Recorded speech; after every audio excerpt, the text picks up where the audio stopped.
It's Chris at the Boondocks Homestead. Welcome back to our channel. This morning, it's kind of raining out here. It's been raining all night, and we need it. We needed it, and we still need it. And I just got through doing the pigs, feeding the pigs. We're going to downsize on the pigs. We've got 3 right now, but we're going to downsize on those. We're going to ramp up the chicken, the poultry. Anyways, we worked all day yesterday mowing and weed eating, like a lot of you probably did. And I tell you what, I'm tuckered out. I'm sore. I haven't done that all year, since last year. So I'm pretty sore. And you guys can't get out today. It's raining. I usually put them in the big field every day when it's not raining, but they're going to stay in their kennels today because they don't really have nowhere to go. The goat pen, and then they have to share with them, and they don't like that. So it's not going to hurt them to stay in there until it's done raining, right? So I'll put this in here in our shed. Well, I was going to take you up there and show you. Tim's got a place that he's going to fence in for our goats. My glasses have water on them. And so he can rotate them in the fields, because here's the deal, guys. If you have goats, let's talk about goats for just a minute. I personally like goats because that's what we've always had out here, because that's what we're set up for, right? We live in the woods, so we've had pasture a little bit, not much. So we got some sheep, and we just didn't have enough for them. They're like cows. I mean, they're little munch hounds. They go to town on that grass. So we got rid of our sheep, and we just stuck with goats because we live in the middle. I mean, look, y'all know, if you've watched any of our videos, we live in the woods. So we're set up for goats. Now you do have to keep them penned up. You have to keep them in fields, fenced off areas, because they'll eat your flowers and stuff around your house. But other than that, I was going to take you up there, you guys, and it started raining. Now I'm stuck in the feed shed. Anyway, so we have goats, and we have quite a few. If it was up to me, we'd have a lot more, but I understand. I get it. You got to be able to feed them, and you got to be able to take care of them.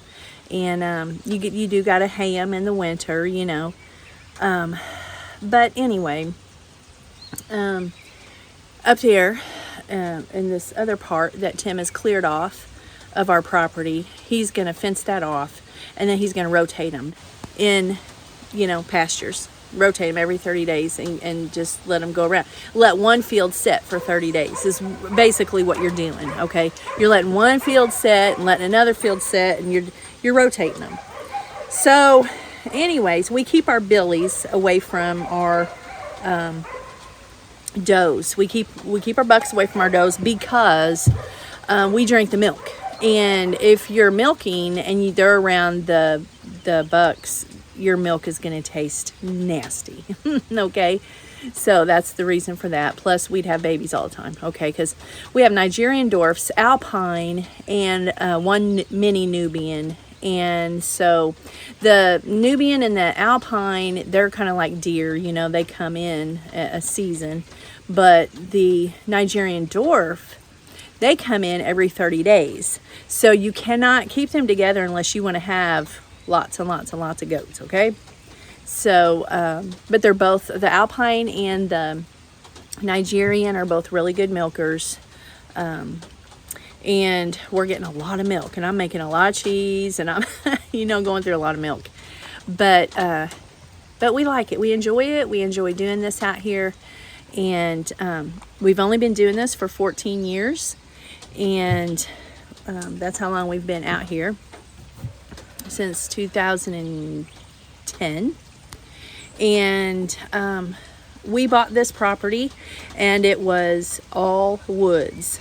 It was all woods. We had to clear off a spot for our house, and then as we went through the years, we've just we're basically living on about 3 acres and doing our homesteading on about 3 acres, and the rest of it is woods. So, it's doable, and we're thinking about going back further over toward the wet weather creek and clearing some of that off too, and going a little bit further out that way from the house. So but we like the woods, and you know, we didn't want to buy a place that was just strictly, you know, for cows and sheep and just pasture. We didn't want that. We wanted some woods because we like to hunt, and we like the shade and you know, we just like the woods. And so that's why we picked this place. Let's see, I think it's starting to maybe get, we'll try it. We'll try to take you up there because I got to go in and get some cooking done. We didn't go to the farmer's market last weekend, but we're going this weekend, Lord willing. And I don't know if we'll make it up here or not. It's still kind of raining. So that's one of our, each field we have is about, I guess, an acre, and we've got roughly an acre, maybe not quite. And we've got 3 of them fenced off like that. This up here is where we're going to fence off, you know, to rotate them. While I'm up here, since I'm already getting wet, I might as well show you. We have wild blackberries everywhere. Now Tim's got tame ones too, but we have a patch of wild ones right here. And we planted a bunch of trees up here the other day, mulberry and persimmon. And all down through here is wild blackberries. And so we come up here and we get a bunch of those. We had a tree took down right there, and it's in that. He's going to get that out this year. And then we've got a bunch over there on that side, where all his tractor implements are over there. We've got a big patch of them. They're just everywhere.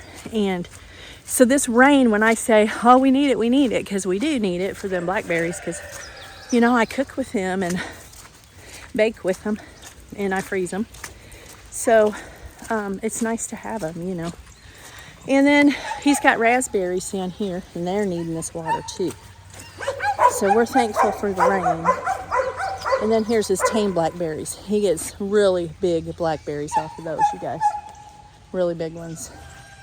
So I'm going to duck in here. Let's go down. I wanted to show you the hoop house. Let me open this. We'll come in here. I was going to show you guys the other day. Look at the blooms on these tomatoes. Whoops. Can you see them? I didn't really have them where you can see it. They're everywhere. And it's like, that's what I was going to tell you guys is I put these out here in hopes to plant them outside in our garden. Okay. And they just went nuts before I could do anything with them. And so even my little ones that I planted a little later, they have blooms on them. Okay. And I have 4 of them going down through there. I even got lettuce and kale and spinach growing around them, y'all. But anyways, they're just thriving out here. They're just thriving. And so I was scared to move these because they're so big, you know, and I've never had this big of a tomato this time of the year. These are, I think these are Better Boy, I think. Those over there are beefsteak. They're going to be big tomatoes. And I've got about 20 of these. And then I've got my Romas. I probably have 15 of those Romas. And I need a lot of those because that's what I make my tomato paste with. That's what I make my ketchup with. Spaghetti sauce, all that stuff I make with Roma tomatoes. I used to make them with just regular tomatoes, and I'm like, it's just too thin. It was just too thin. And aroma is beefy, really meaty, and that's why people use them, you know, for all that stuff. So I think it stopped. I think it stopped raining. I was going to take you over here and show you my snowball bush too. I know it's. You're like, Chris, it's just a snowball bush. And I'm like, I know, but you got to know the story behind it. Well, first of all, let me go back to our lilac bush. We lived in town, and we had I forget what year it was, you guys, but we had a house in town and it flooded. And I actually worked for 911 at the time of my 10 years there. I worked there and it was flooding while I was taking, I took over, I think 200 911 calls or something crazy like that. And the officers would come in and I'd be like, how's our house? How's our house? And they just wouldn't say nothing to me. So I knew that, you know, it probably wasn't going to be good, but I was worried about it. They told me that, you know, Tim and the boys were okay because our boys were small. And so anyways, our house flooded. The water got all the way up into the top of the house. I mean, to the top of the ceiling, you know, in the house. And I just thought when I got off work, we went down there. It's raining. Let me show you this real quick, and then I got to get back out of the rain. The rain is just kind of made, but look how big them snowballs are. Isn't that amazing? They're just full. It's just full of it. I got to get out of the rain. Anyway, so they told me that they were okay and everything, so I wasn't worried about that. So then when I got off work, we went down there, and our neighbor had a John boat, and we had to get in a boat to go look at our place. So, because I wanted to see it, I had to see the inside of it. And so I'm gonna head back over to the greenhouse. We got there, got out of the John boat, got on the front porch because the water had receded down to the front porch. And I went inside. And if any of you guys would know anything about, you know, flooding or anything, you know, or seen someone's house that's flooded, you know what I'm getting ready to tell you. But I didn't know. I had never seen nothing like that. Never had anything devastating like that happen to us. So, throughout our marriage, you know, no fires, no earthquakes, no tornadoes, no hurricanes, no tsunamis, none of that. So anyway, I walked in and I could not believe my eyes. There was stuff that was in the bathroom, that was in the living room, and stuff in the kitchen that was in our bedroom, and it looked like a tornado had hit this place, and just mud, and the sewer had backed up. We lost every single thing. The sewer had backed up in it. Well, I say we lost every single thing. We saved a couple of things. I was actually, when the water went down, we'd stayed with our my brother-in-law and sister-in-law, and while we were trying to get this squared away, and then we went and rented a house, but that we eventually bought and lived there for 14 years before we moved out here. But so that was 28 years ago. So right in there, right in that neighborhood. But anyway, I tried to save our pictures. You know, that was the only thing I was concerned about. You know, the boys' baby pictures, and we lost a few, but a lot of that we saved because I had it up in the very top of the closet, and the water still got up there, but I had it in totes. I had them in totes, and they just survived it. I don't know how. But when Tim was telling me the story, he was in the shower when this water just come up, and we lived by a creek, a pretty good sized creek, and it just come up out of nowhere. Like it had been raining for a long time, but it just all of a sudden just come up, you know, really quick. And the boys went in and told him, Dad, there's water all over, you know, everywhere, you know. So he got out of the shower and got dressed real quick and got the kids in the truck and then got them out of there. They waded to the truck in the water and got out of there. And so the reason I told this story is because that was in a flood, right? So we lost everything. And a local business person wanted to buy that lot because it was right there by his place, and we had planted some lilac bushes.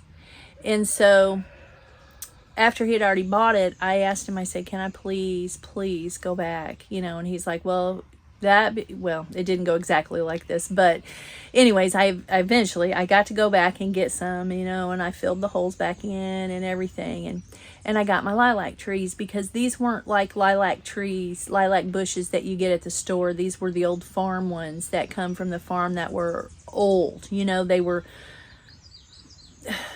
just the old-fashioned lilac bushes. And so we've got starts of them out here too. I left some in town at that house, the next house we moved to, where I planted them, and then I brought some out here. Well, the snowball bush is the same thing. Now, we did get it at the store, but I brought it from town too. And I'm always trying to bring stuff with me, you know, to try to keep it going before you can't get that old-fashioned stuff no more. You know what I mean? Before you can't get the older stuff anymore that's good, you know, resistant to this, and this.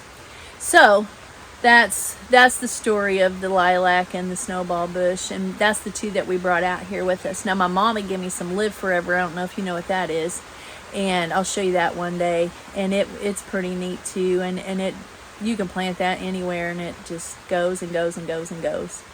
And she had that when she lived down here before Tim and I got married. When we moved down here, she had that from up north.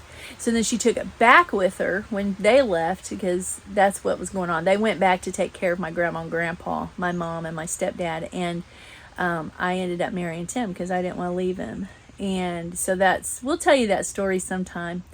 We were very young, and but we knew what we wanted, so that's what we did. So anyway, that's some of that Live Forever that I was raised up with, what she gave me. So that's kind of neat too. Anyways, I guess I'll get off here now. I've probably talked your head off, and come join us again if you haven't, this is your first time with our channel. We're going to be doing a lot of stuff this summer, and I'm going to try to bring you right along with us. It might be hard, and we may not look too pretty, but I'm going to take you right along with us and let you share all this stuff with us. Maybe you'll learn something, and a lot of times we learn by just doing it, and we may mess up, and then we figure out a better way or something, but it's just all learning experience for us too. So we just thought we'd share all that with you. Yeah, I'm going to go in. I got to do some more cooking. So, Lord willing, I'll catch you on the next video, or we will. Never know when Tim's going to be around. So, I try to get him in here too sometimes, and he wants to do more videos, but he's just so strapped. I mean, and then when he is home, he's like in a hurry. He's in a hurry to do whatever he's got to get done, and, but hopefully someday, that might change. Anyway, I'm going to get off here, and Lord willing, I'll catch you on the next video. Y'all have a blessed day, and come back and enjoy our vlog with us, and our journey with the homesteading. We love you guys. Bye.